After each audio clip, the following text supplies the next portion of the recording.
Nigerian Association of Road Transport Owners threatens to stop lifting patrol on Monday. Supreme Court dismisses federal government appeal against former Niger Delta minister. Federal Competition and Consumer Protection Commission seals popular store in Abuja. In foreign scene, Senegal's top court reverses election delay bid. Hello and welcome to Trust TV's news update. I am Chiamaka Wafo.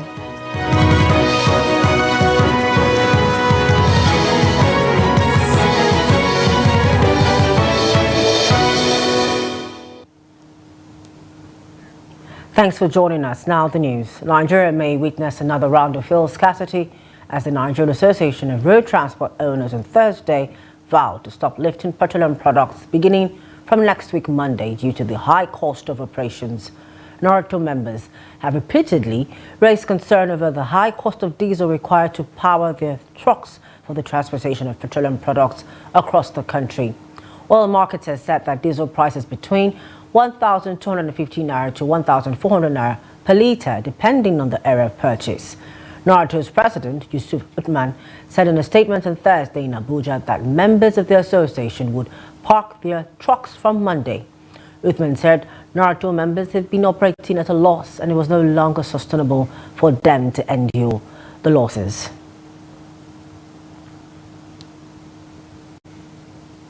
The Supreme Court has dismissed the appeal filed by the federal government against the reversal of the conviction of former Niger Delta minister Gusde Orubebe on an allegation of breach of the Code of Conduct for Public Officers. The judgment, a 5-member panel of the Apex Court, held that the appeal by the federal government was incompetent. In the lead judgment, prepared by Justice Muhammad Lawal Garba and read by Justice Emmanuel Agim, the court held that the appellant failed to obtain the prior leave of the court before filing the appeal, which was based on grounds of mixed law and facts. The court held that since the prior leave of court was not obtained as required, then appeal was incompetent and proceeded to dismiss it. The Federal Competition and Consumer Protection Commission on Friday sealed Sahad Store, a popular supermarket in the Garki area of Abuja. The FCCPC said the store was sealed for lack of transparency in the way it is fixing prices for products. This is coming 24 hours after President Bola Tinubu unveiled plans to tackle factors responsible for the food crisis across the country. The federal government, in collaboration with state governors, had on Thursday agreed to set up a committee to tackle the issue of hoarding of products in the country. Section 155 states that any corporate person that contravenes this is liable to a fine of 100 million naira or even more. And the directors of the company themselves are liable, upon conviction, payment of 10 million naira each or imprisonment of 6 months or more, both. So therefore, we found out that they were contravening this law and made sure that we came to show them that our mandate is very clear, but to promote and protect consumers' interests. Over in Oyo State, the government has shut down 6 health facilities across the state over quackery. Facilities sealed were said to have committed various offences, including recruitment of unqualified personnel to provide medical services and engaging in illicit practices. Speaking during an inspection and monitoring exercise held within Ibadan metropolis, the state's Anti-Quackery Task Force Committee Chairman Adikunle Aremu said the team carried out the operation as part of the government's efforts towards protecting the health and well-being of residents. Aremu said that anyone found culpable would face the full wrath of the law. He urged the public to report any suspicious or illegal activity in any health facility to the Ministry of Health or the nearest security agency.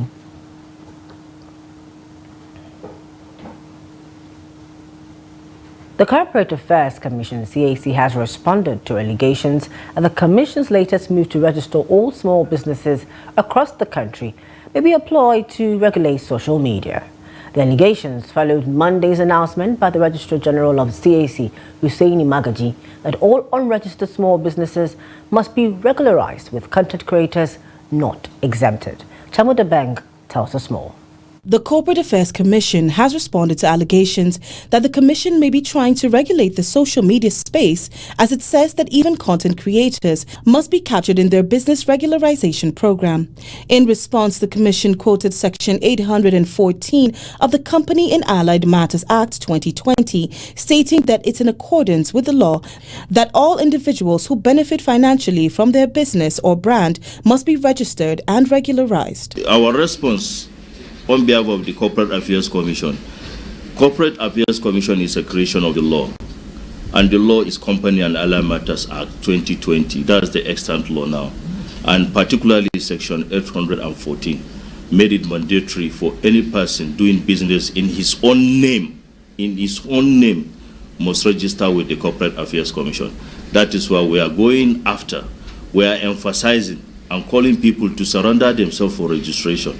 If you are gaining, or if you are doing your business, if you are using your name and gaining benefit or anything to attract benefit to yourself with that name, you must register. It's a requirement of the law. Working with a fintech firm, the Commission announced that an extra 219,000 small businesses have been added to their quest to regularize small businesses, which the Commission says will expand the tax brackets and create employment opportunities. To further drive their point, Magaji stated that the registration process was not only important to protect the business owner, but to ensure safety, transparency, and accountability within the nation. Mr. President has a drive to formalize the small businesses into the system, to increase the tax net of the country, and to encourage youths so that the government can track their activities. The government will have opportunity of tracking terrorism funding, money laundering, and sort. That's the essence of the registration. If someone is not within the formal sector, you can't track his activities. According to the Commission, a business must be registered with the Corporate Affairs Commission after 28 days of its existence, noting that failure to do so amounts to illegal operation by the owner, an act which Magaji says can attract penalty and even jail time. Chamun Dabeng, Trust TV News, Abuja. Over in Lagos, Chairman of Ikoyi Balendi Local Council Development Area, Fuad Atonda Lawal, has approved 100% pay rise for the medical doctors attached to all the primary health centers in the council area. Atonda Lawal made the announcement on Thursday after extensive deliberations on the need to ensure that all residents of the council area had access to comprehensive, quality and affordable health care. According to the council boss, the decision follows the need to address the brain drain currently being experienced in the nation's health sector and the current rise in inflation. Atonda Lawal reiterated his belief that Nigeria is blessed with doctors who could compete with their peers globally if given the necessary incentives. He said that the increment would take effect from February 2024. Still in Lagos, residents of Ogba Aguda area in the state are appealing to Governor Babajide Olushola Sanwo-Olu for urgent intervention in completing a road construction project initiated on January 31st, 2024. The deteriorating condition of the road is causing significant hardship to citizens and local businesses. Victoria Tokolo's report is presented from our studio. Ogba Road in the Lagos metropolis that began deteriorating in 2023 has become a symbol of hardship for residents. September last year, the state government demolished shops in the area with plans to commence construction from the opposite end. 5 months down the line, not much has been achieved with regards to the reconstruction efforts of these roads. However, the presence of equipment and sand brought by the state government has rendered the road impassable. Pedestrians are now struggling to navigate the road, with many finding it difficult to walk without risking injury. Adjacent to these hazardous stretch lies the area G police station, highlighting the severity of the situation. Speaking to Trust Television, residents and shop owners in the area expressed their anguish over the road's deplorable state. They lamented the condition of the road has deterred customers and exacerbating economic hardships. Because most of these shops here is passers-by, both the people with the legs and on the cars passing are their customers. But since they cut off this road, you can see there is no vehicle. There is no vehicle, so it affects them really. Dig the gutter, cement the floor, put back the beams on the ground, cover it. I wonder a week is enough, but they're now prolonging it 2 weeks, 3 weeks, for 1 month, and all of that. It's causing a lot of damages. The recent demarcation of the road has resulted in the closure of the alternative route adjacent to the Nigerian Institute of Journalism.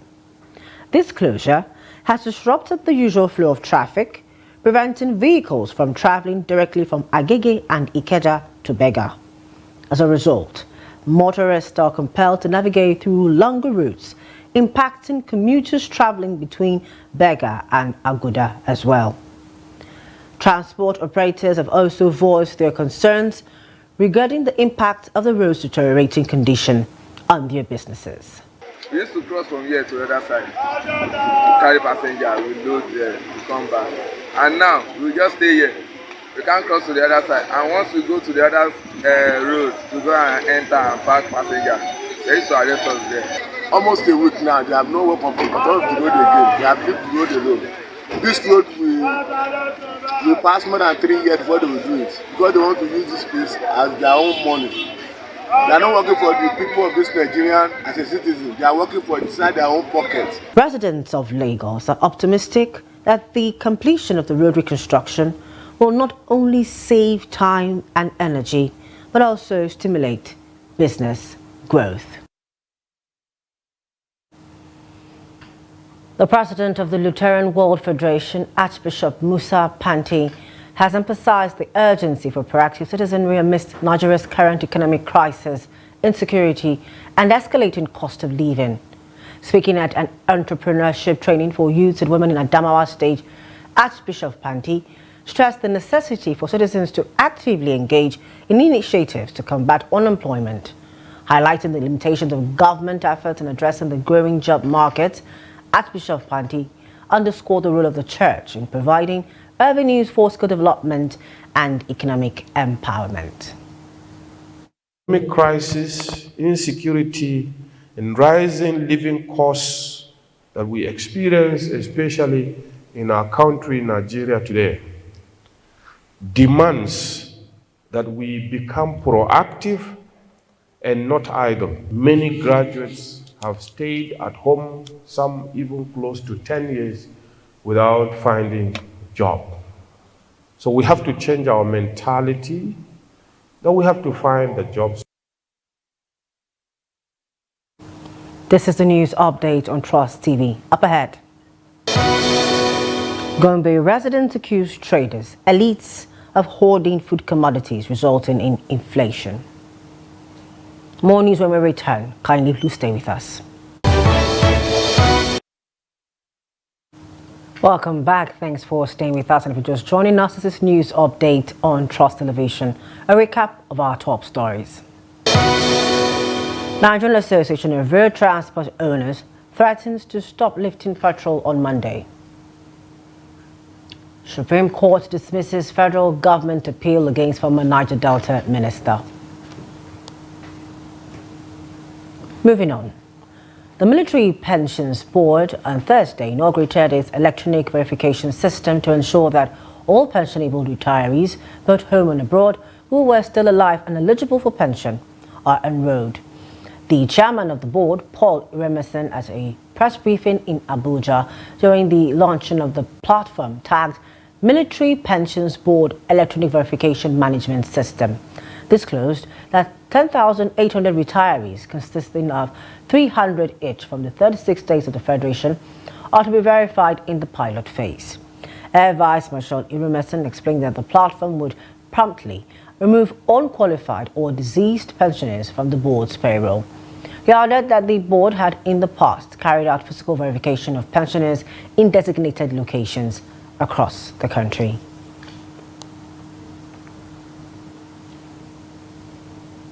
Nigerians are voicing accusations against traders for colluding with senior public servants in the widespread purchase of food commodities for hoarding purposes. In Gombe, a cross-section of residents attributes this trend as the primary cause of the recent inflation in food commodities. Concerned residents are urging the government to implement measures to curb this trend. Here is Hassan Kohli with more details. The surge in inflation affecting essential food commodities across the nation has raised significant concern. Gombe residents have pointed fingers at marketers, alleging their role in artificially inflating prices. Additionally, some residents argue that since these commodities are locally cultivated, there is no justification for the observed food price inflation. We are the ones who cultivate all essential food commodities. Therefore, it is obvious that recent food inflation is artificially created. Businessmen, together with some senior public servants, are holding the commodities intentionally, and unfortunately, the government is not taking this issue seriously, I guess. Traders like Yusha Umeshago acknowledge the role of food commodity marketers in the recent inflationary trends, albeit with some reservations. Yes, some of the businessmen and elites are holding food commodities, but panic buying and higher demands for the product are another factor fueling the recent inflation. While the public and businessmen are expressing mixed views on the factors responsible for the development, some Nigerians are suggesting a holistic approach to confronting the trend. In my opinion, no measures can work effectively other than the reintroduction of fuel subsidy removal. The government must reverse the fuel subsidy removal to deal with the recent inflation. Nigeria has been grappling with the economic downturn, which has been aggravated by the removal of fuel subsidy in May last year. The Tinubu administration has made a pronouncement of a state of emergency of food security, which has done a little to address the challenges headlock. It remains to be seen whether the release of 42,000 metric tons of grain to poor Nigerians for free will crash the price of food items in the market. Hassan Kohli, Trust TV News, Gombe. In business, customs exchange rate for clearance of cargoes at the nation's seaports reached an all-time high on Thursday as the Central Bank of Nigeria reviewed it upward by 33.61 naira, representing 2.2%. The latest available data showed that the exchange rate for cargo clearance has been adjusted to 1,515 naira 92 kobo per dollar, an upward readjustment which came less than 24 hours after it was moved from 1,444 naira 56 kobo per dollar to 1,481 naira 48 kobo per dollar. This development, however, indicates that the customs exchange rate for the first time is higher than the official exchange rate. Maritime experts, however, argue that with the upward review, Nigerians will pay more to clear their goods at the port because import duties are benchmarked against the dollar. Bitcoin spiked above $50,000 Tuesday for the first time in more than 2 years as investors grow optimistic that U.S. approval of broader trading in the unit will ramp up demand after initially dropping in reaction to last month's green light by Washington. Bitcoin has rallied about 25% since January 2022. That advance saw it hit as much as $50,328, according to Bloomberg data, its highest level since late 2021. And observers were optimistic about the outlook. Now, the cryptocurrency has enjoyed a strong run in recent month, fueled by expectations U.S. lawmakers would allow the creation of exchange-traded funds, ETFs, that track the price and let the public invest in crypto without directly purchasing it. Away from Nigeria, in Senegal, its top election authority on Thursday voided the government's postponement of a presidential election scheduled for February 25th and its rescheduling for December, ruling that the moves were unconstitutional. According to a judgment approved by 7 members of the body, the Constitutional Council cancelled the decree signed by President Macky Sall earlier this month that postponed the election. The judgment said the National Assembly's decision on February 5th to reschedule the vote for December 15th also was contrary to the Constitution. The Constitutional Council also reiterated that 5-year fixed tenure presidential term be maintained. Opposition figures praised the court's ruling on Thursday. The Economic Community of West African States, ECOWAS, had urged Sall to stick to the election timetable and sent a delegation to meet with him earlier this week. Still on the foreign scene, in Russia's opposition leader Alexei Navalny has died Friday at the Arctic prison colony where he was serving a 19-year term. Russia's Federal Penitentiary Service said in a statement that Navalny felt bad after a walk, almost immediately losing consciousness. The statement further said medical staff arrived immediately and an ambulance team was called and resuscitation measures were carried out, which did not yield positive results. The causes of death are being investigated.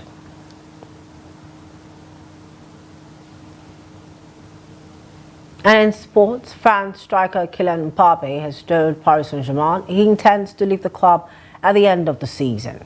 25-year-old's deal with the Ligue 1 champions is scheduled to expire, and he has been heavily linked with a move to Real Madrid. Mbappe's future was the subject of a major standoff with PSG last summer. At one point, Mbappe was exiled from the first team squad and left out of the club's pre-season tour of Asia. However, an agreement was reached that ensured PSG would not lose out when Mbappe eventually left. And the terms of his now seemingly inevitable exit are still to be confirmed. The forward has a 1-year extension clause, so it is expected his departure will involve either a sale with a transfer fee or financial sacrifices on the player's part. Whilst PSG would have wanted Mbappe to remain at the club, his exit looks set to come as they aim to build a younger squad and move away from the Galacticos plan that has also seen Argentina forward Lionel Messi and Brazil international Neymar leave since the end of last season. It's estimated Mbappe will win the World Cup with France in 2018 and around 200 million euros per year, equivalent to 171 million pounds.